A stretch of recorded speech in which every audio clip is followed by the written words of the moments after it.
দক্ষিণ পূর্ব সীমান্তের গহীন অরণ্যে এখন বারুদ আর অনিশ্চয়তার যে ধোঁয়া উঠছে তা যেন এক মহাকালের আসন্ন ঝড়ের পূর্বাভাস।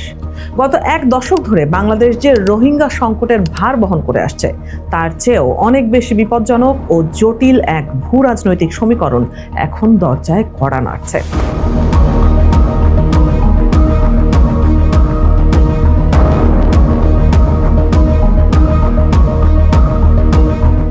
মিয়ানমার জান্তার হাত থেকে রাখাইন রাজ্যের নিয়ন্ত্রণ ক্রমশ হারিয়ে যাচ্ছে, আর সেই শূন্যস্থান দখল করে নিয়েছে আরাকান আর্মি। এই পথ পরিবর্তন শুধু সীমান্তের ওপারে নয়, বরং বাংলাদেশের সার্বভৌমত্ব নিরাপত্তার মূলে এক নতুন ও গভীর উদ্বেগের জন্ম দিয়েছে। প্রথাগত কূটনৈতিক সম্পর্কের পুরনো কাঠামোয় বসে এই নতুন বাস্তবতাকে আর চেনা সম্ভব নয়। এতদিন বাংলাদেশ যে মিয়ানমার রাষ্ট্রকে রোহিঙ্গা সংকটের একমাত্র ঠিকানাদার হিসেবে বিবেচনা করে এসেছে, সেই ধারণার ভিত এখন ধসে পড়েছে। রাখাইনের বিস্তৃত ভূখণ্ডে এখন জান্তার কোনো কার্যকর শাসন নেই। সেখানে আরাকান আর্মির আইনই শেষ কথা। সীমান্তের এক বিশাল অংশ জুড়ে এখন যে শক্তির উত্থান ঘটেছে তাদের উপেক্ষা করে যে কোনো নিরাপত্তা বা কূটনৈতিক পরিকল্পনা কার্যত অর্থহীন। আধুনিক ইতিহাসের এই সন্ধিক্ষণে মিয়ানমার যেন এক ভাঙনমুখী দেশ, যেখানে সামরিক জান্তা তার নিয়ন্ত্রণ ধরে রাখার ক্ষমতা হারিয়ে ফেলেছে। 2021 সালের পরবর্তী পরিস্থিতি দেশটির মানচিত্রকে যেন নতুন করে কাটছাঁট করতে শুরু করেছে। আরাকান আর্মি এখন কেবল ছোট কোনো আদিবাসী সশস্ত্র গোষ্ঠী নয়, বরং তারা এক পূর্ণাঙ্গ ও দক্ষ প্রশাসনিক ও সামরিক শক্তিতে পরিণত হয়েছে। প্রধান শহর, বাণিজ্য পথ কিংবা চেকপোস্ট সবকিছুই এখন তাদের হাতের মুঠোয়। বাংলাদেশের নীতি নির্ধারকদের সামনে এখন এক চরম উভয় সংকট। পররাষ্ট্র নীতির সনাতন রাষ্ট্র বনাম রাষ্ট্র দৃষ্টিভঙ্গি নিয়ে অরাষ্ট্রীয় কোনো সশস্ত্র শক্তির সঙ্গে সম্পর্ক তৈরি করাটা যেমন ঝক্কির, তেমনি এই বাস্তবতা অস্বীকার করাটা হতে পারে আত্মঘাতী।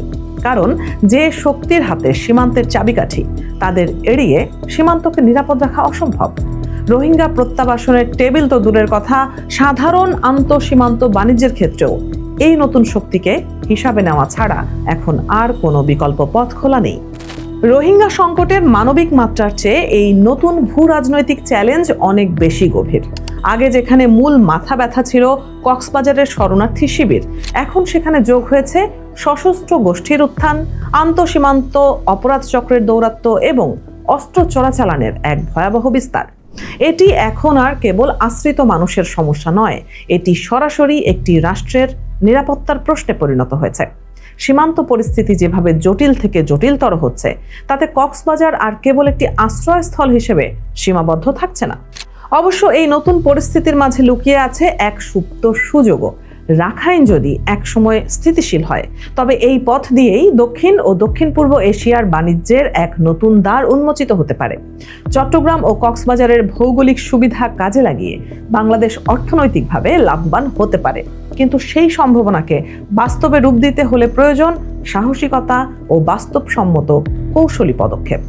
বিশ্বের বিভিন্ন প্রান্তে অরাষ্ট্রীয় শক্তি যখন শাসক হিসেবে আবির্ভূত হয়েছে, তখন অনেক দেশই নমনীয়তা দেখিয়ে নিজস্ব স্বার্থ রক্ষা করেছে। সোমালিল্যান্ড বা কুর্দিস্তানের মতো বিতর্কিত অঞ্চলের দিকে তাকালে দেখা যায় বাস্তবতা মেনে না নেওয়া কোনো সমাধান নয়। বাংলাদেশও আজ এমন এক বাঁক বদলের সামনে দাঁড়িয়ে যেখানে পুরনো ধ্যান ধারণা নিয়ে টিকে থাকা কঠিন। আন্তর্জাতিক সম্প্রদায়ও এখন বুঝতে শুরু করেছে যে জান্তা সরকারের সঙ্গে কেবল কথা বলে রাখাইনের ভাগ্য নির্ধারণ করা সম্ভব নয়। রাখাইনের ভবিষ্যৎ এখন আরাকান আর্মির হাতেই বেশি নিহিত। ফলে রোহিঙ্গাদের প্রত্যাবাসন নিয়ে নতুন করে কোনো আলোচনা করতে গেলে এই নতুন শক্তির সাথে সরাসরি সম্পৃক্ততা না থাকলে যে কোনো চুক্তি কাগজে কলমেই সীমাবদ্ধ থেকে যাবে। অবশ্য আরাকান আর্মির সঙ্গে আলোচনার অর্থ এই নয় যে তাদের সমস্ত কর্মকাণ্ডকে সমর্থন দিতে হবে।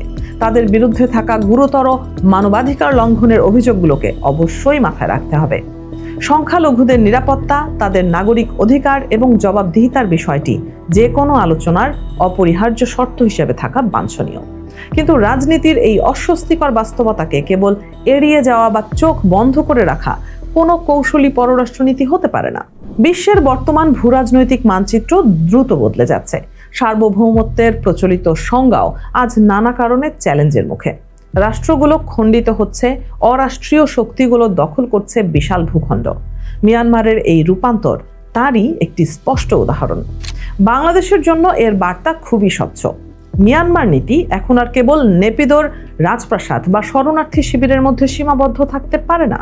সীমান্তের ওপারে ক্ষমতার এই যে পালাবদল, তা শুধু একটি বিদ্রোহী গোষ্ঠীর উত্থান নয়, এটি একটি নতুন শাসন ব্যবস্থার ইঙ্গিত।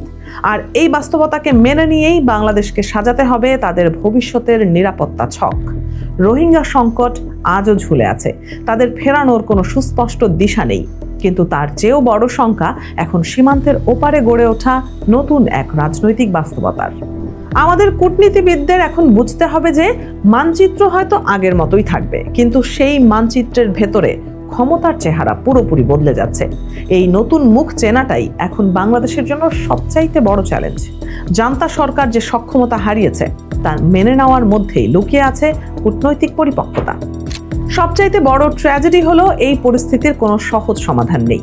দশকের পর দশক যে রোহিঙ্গা সংকটের ছায়া আমাদের ঘাড়ের ওপর ছিল, তা এখন আরো বড় সংকটের সাথে মিলেমিশে একাকার হয়ে গেছে।